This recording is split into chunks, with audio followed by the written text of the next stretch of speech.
Good morning, dear students. I hope all are doing well, taking good care of yourself, and I hope all are going through the lessons. So, this is nationalism in Europe, and we will be starting with part 2. Right? I hope all have gone through the part 1. It is a difficult chapter. You have to revise it twice or thrice. Please go through the video 2-3 times. And most of the difficult terms, their meaning I have written there in bracket. If you still have a doubt or if any problem occur, then you can ask me in the campus care in message, right? Not on YouTube. None of you will ask questions in YouTube. It will not be answered, right? So now this is the second part, nationalism in Europe. How did nationalism start in Europe? So we are on the second part. A new conservatism after 1815. What did we do? We have started with the Napoleonic code, civil code, in which a lot of changes were made, but Napoleon was defeated and a new conservatism started. Who is a conservative? We have done in 9th class during the Russian Revolution. There were a lot of people who did not want to change quickly. They welcomed change, but the change should not come suddenly, and therefore they were conservatives. They did not welcome changes very easily. Right? So Napoleon was defeated in the Battle of Waterloo in 1815, and European government was derived by the spirit of conservatism. Napoleon was considered to be a reformer.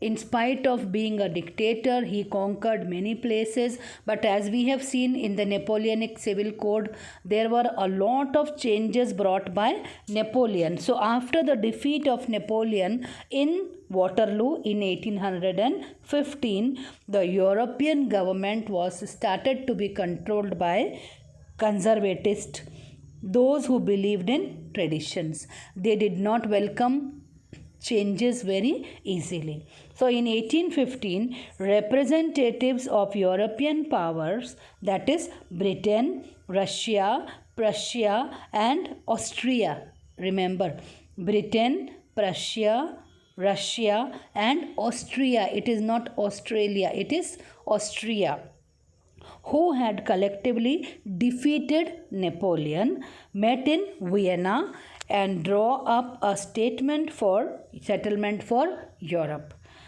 The Congress, it was called as the Vienna Congress. The Congress was hosted by the Austrian Chancellor Duke Metternich. Okay, so we are talking about the Vienna Congress. The Vienna Congress was headed by Austrian Chancellor Duke Metternich. I hope you are clear. Okay, so now the Treaty of Vienna and its results. The delegates drew up the Treaty of Vienna.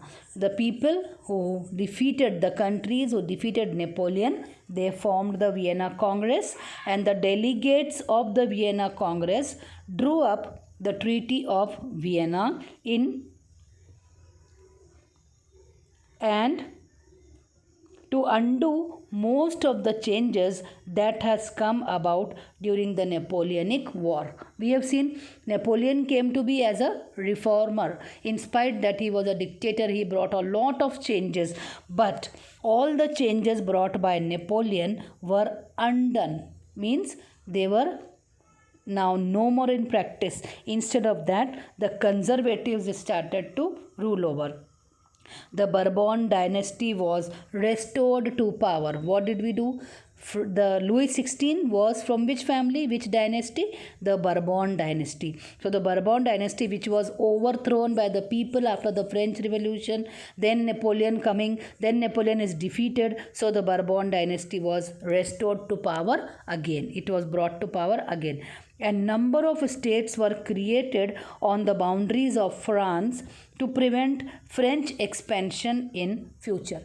Now, this Vienna Congress made a number of small states nearby France on the boundaries so that the French cannot extend their kingdom in future as it was done by Napoleon.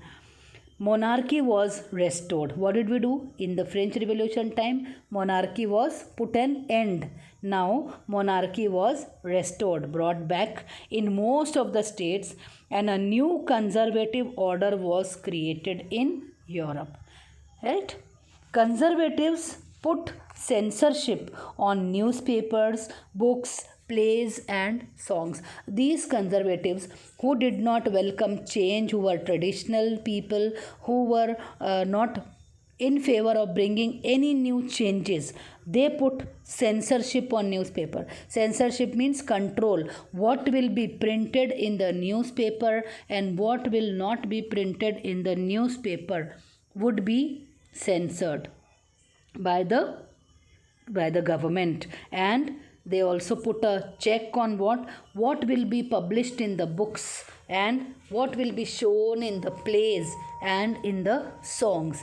Things should not be in favor of bringing conservatism down. So this way the conservative government started controlling. Okay. The revolutionaries. Now, the role of the revolutionary. What did we do?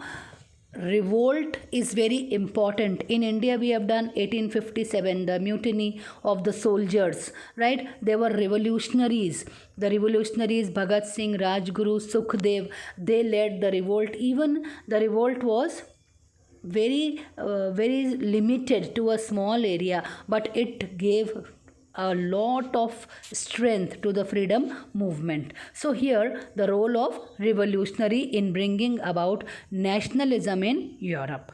The revolutionaries opposed the monarchy and fought for liberty and freedom. See, back to what they started from.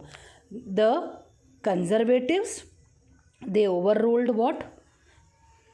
The reforms. They started again what? They started to have stern conservative measures, and these revolutionaries opposed the monarchy and fought for liberty and freedom. One such Italian revolutionary who is mentioned here, and this is important for writing a short note on, one Italian revolutionary who is mentioned in the book is Giuseppe Mazzini. What is his name? Giuseppe Mazzini, born in Genoa. Genoa is a place in Italy. In 1807, he became the member of the secret society of the Carbonari. Yes, he became a member of a secret society of a Carbonari. Now, what is this Carbonari? Carbonari is a secret revolutionary society in Italy. Formed by whom?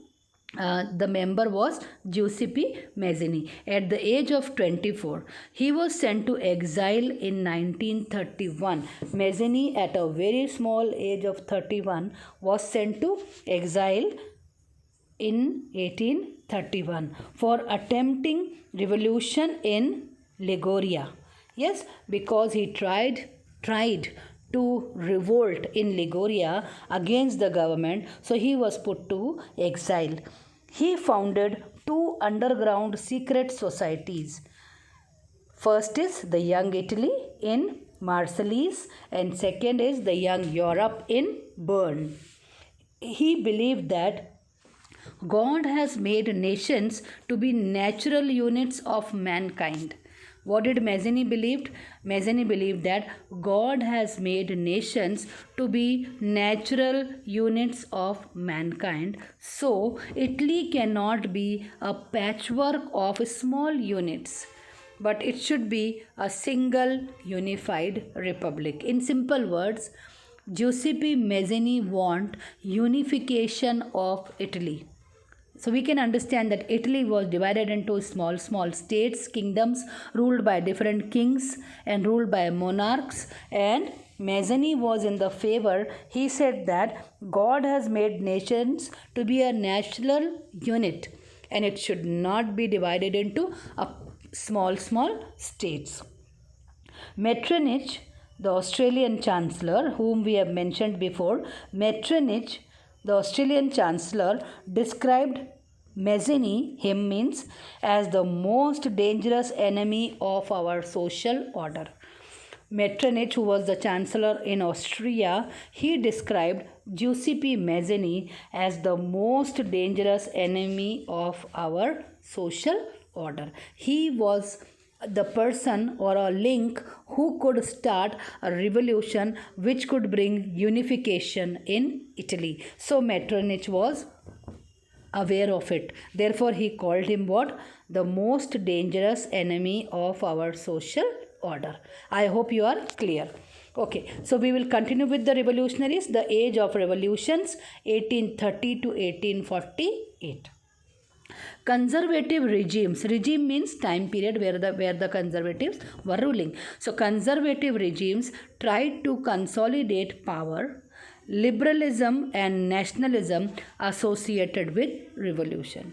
Now these conservatives, they tried to consolidate the power, make their power more strong, and liberalism and nationalism was associated with revolution, meaning that if you will revolt in any country, what can you do? You can bring liberalism to your country and you can bring nationalism to your country. That is freedom through liberalism. The first revolt took place in France in July 1830. We are doing what? Age of revolutions 1830 to 1848. So the first revolt took place in France in which year? 1830, where the liberals overthrew the Bourbon kings. Again, see? The liberals, they overthrew the Bourbon kings who were settled by whom again? Conservatives. And installed a constitutional monarchy. They made the constitutional monarchy, meaning king is there but he will be ruled by, monarch is there but he will be ruled by the constitution, with Louis Philippe as its head. So who is Louis Philippe? Louis Philippe was the constitutional head of France made by the liberals. Please remember, Louis Philippe was now the constitutional monarch of France, made by whom? Made by the liberals. And Louis Philippe belongs to which dynasty? The Bourbon dynasty. Okay, now there is a saying, it says that when France sneezes, the rest of Europe catches cold. What is the meaning? Who said this? Metternich remarked this. Now, what is the meaning of this? Suppose when you see someone with, suppose you see somebody with shoes, right, and it is in high fashion. So what happened? If one child has, all the other friends also want to have that, right? So means the liking for that shoe develops from one friend to another friend and all are attracted to buy that. What is this here? When France sneezes, the rest of Europe catches cold. What is the meaning? That whatever happens in France affect the entire Europe, and all the other countries are also trying to do the same whatever happens in France. So when France sneezes, the rest of Europe catches cold. Who said? Metternich remarked. As a result of this revolt in France, there was a revolt. See now how the other part of Europe is catching cold. As a result of the revolt in France, what happened? There was a revolt in Brussels. We have done in political science chapter. Brussels is the capital of Belgium, which led to Belgium breaking away from the United Kingdom of Netherlands. As a result of a revolt, after the French have revolted, there was a revolt in Brussels, and Belgium, Brussels is the capital, Belgium became an independent country from the United Kingdom of Netherlands. Now second, Greek War of Independence. What did we do? When France sneezes, the entire Europe catches cold. So which is the first country which was affected by the revolt? First is Belgium, and Belgium became united. Now second, Greece. Greece was the part of the Ottoman Empire. What is Ottoman? We have seen in history. Muslim Empire, the Ottoman Empire since the 15th century. A revolt broke out here in 1821 by the nationalists who got support from the other living in exile and the other Europeans. Now in Greece, a revolt broke out in 1821 by whom? The nationalists who got the support. There were many people of Greece living in different parts of Europe. They supported the revolt. Yes. Other than the people, poets and artists, they praised Greece as the cradle of European civilization. People like poets and artists, they painted pictures, they wrote poetries, they highlighted the country of Greece and told the ancient Greek civilization was very, very good, and it shows the way of civilization to other countries of the or other parts of the world.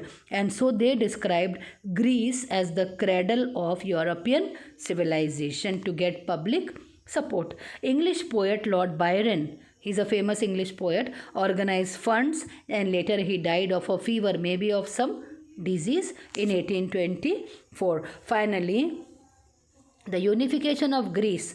The Treaty of Constantinople of 1832 recognized Greece as an independent country. What are we doing? When France sneezes, the entire Europe catches cold.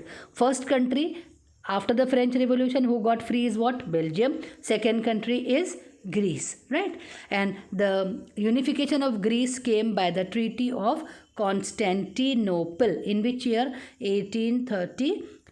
And now Greece is also an independent country. Are you clear? I hope you are clear. The answer to when France sneezes, the entire Europe catches cold. Alright, so then romantic imagination and national feeling. Just now we have done poets and artists played a great important role in creating a feeling of nationalism. Yes, so culture also played an important role in creating the idea of nation. Art and poetry, stories and music help creating the idea of nation and nationalist feeling among the people. Which people?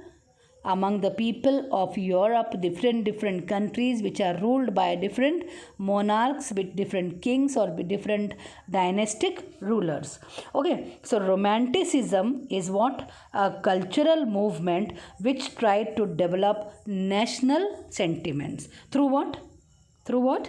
Art, poetry, story and music. Okay? Are you clear? Art, poetry, stories and music together make romantic imagination of nature, and it is called as romanticism as a cultural movement. Now romantic poets and artists criticized the reason and science and focused on emotions. These poets of the romantic poets and artists, they criticized science. Science is developing a questioning spirit, asking questions, why, how. You do experiments in science. Yes, we prove things. Yes, so this type of reasoning was not liked by the romantic poets or artists, and they focused on emotions. Emotionally, they will appeal to the people and tell them that your country is ruled by somebody else and you are supposed to be free. Like this, they will encourage nationalism among the people. The German philosopher Johann Gottfried claimed that true German culture was to be discovered among the common people. And who are the common people here? He called Das Volk. Das Volk. Okay, it was through folk songs, folk poetry and folk dances the true spirit of nation was developed. Right? So what is the true spirit of nation called? The Volksgeist. You can check in the book. Okay, now vernacular languages. What is vernacular languages? Local languages spoken by and understood by people. So vernacular languages and local folklore. Folklore are folk songs, also helped to carry the message of nationalism. Folk, the stories of the past, the culture, the songs, and all these things also helped in encouraging what? A message of love for one's own nation. What is that called? Nationalism. In Poland, another country, another part of Europe, another country in Europe, in Poland, the national feeling was kept alive by music and language. For example, the folk dances of Poland. Now, what are the two folk dances of Poland? Polonized and mazurka. Okay, repeat. Polonaise and mazurka. What are the Polonaise and mazurka? The folk dances of Poland turned into national symbols, meaning when these two dance forms were performed, that is Polonaise and mazurka, people are encouraged to develop a love and respect for their country Poland, who is still not a free nation. So what is the message given by these type of dance forms? Please make your country free, that you are ruled by others. It's time that you fight for your own independence. In Poland, after Russia occupied it, Russian language was imposed everywhere. It means that Poland was ruled by Russia. We have seen in the Russian Revolution chapter in class 9. And Russian language was imposed everywhere in Poland. So in 1831, an armed rebellion against Russia started, but it was crushed by the Russian police. Following this, many clergy, now who are clergy? Those who are in charge of the church. So many clergy began using Polish language in church and conducted all religious activities in Polish language. This is a type of revolt, right? In Poland, the clergy, those who looked after the church, all the work of the church services were started to be done in which language? Polish language, not in Russian. And religious education also was given in Polish language. In spite of who is ruling here? Russia is still ruling. Thus, use of Polish language came to be seen as a symbol of struggle against the Russian domination. Meaning, if people are using Polish language, if they are using the dance forms, if they are rebelling, it is a way of fighting against the Russian domination. Okay, so now the next part, hunger, hardship and popular revolt. This is the people of the very poor categories, those who are very poor, those who are workers, the weavers, the laborers, peasants, farmers. So in 1830s, these were the years of great economic hardship for Europe. What happened there? Population suddenly increased. There was a large scale unemployment. People are so many, but the jobs are very less. The work is very less. What is happening then? The wages will also be very low. Migration resulted in increased number of slums. People started migrating from rural areas to urban areas. No place to live, so slums started to be increased. Taxes were very high. Peasants have to pay high taxes to the serfs or to the landlords. There was a raise in food price. Food became very expensive. Food shortage, because food is there but people are not able to buy. Then there was food shortages. People of Paris came out to revolt. Louis Philippe. Now who is Louis Philippe? Louis Philippe was the king of the Bourbon dynasty, who was the king now ruling. So Louis Philippe was forced to flee. Flee means run away. And the National Assembly proclaimed a republic, and all adult males about 21 years of age got the suffrage. What is suffrage? Suffrage means right to vote and right to work, right? What we are doing in Paris, the people revolted, and ultimately Louis Philippe had to run away, and the National Assembly gave the common people some rights. What rights were given? Right to vote to males above 21 years age, that is suffrage, and right to work. On 4th of June 1845 at 2 p.m., large crowds of weavers, now see the weavers' revolt, weavers marched to Paris. They attacked to the big houses of the contractors. Now, who are these contractors? These contractors will take contracts. The British will, they will take the contracts from the rich businessmen, or they will take the contract from the factory owners, and they will give advances to the weavers, and the weavers have to make the clothes, and they have to give to the contractors the clothes made by the weaver on very, very cheap price. So the weavers will work and work and work, but what they earn is very, very less. So these weavers attacked the big houses of the contractors, demanding high wages. The demand was not fulfilled. Following this, many of the weavers, they attacked on the big houses of the contractors. They broke the window panes and the furnitures. And another group of the weavers in other part, what they did in Paris, they broke into storehouses of the weavers and plundered them, all the things whatever they were looted by them. The contractors fled away, running here and there 24 hours to search for some place to live, but they did not have any place. Ultimately, the contractors came back with the armies, and in this clash 11 weavers were killed.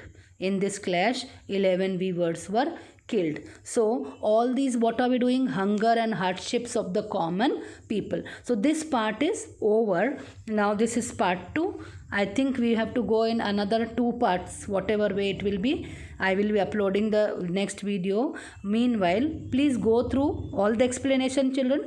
I have tried to take minimum content this time so that you can understand it better. What are we doing? We are doing nationalism in Europe. What are the factors responsible for increasing nationalism in Europe? I hope you will and you have enjoyed and you have understood the chapter. Please revise for the upcoming periodic assessment 1.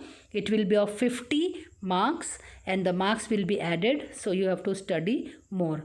God bless you, children. Have a good day.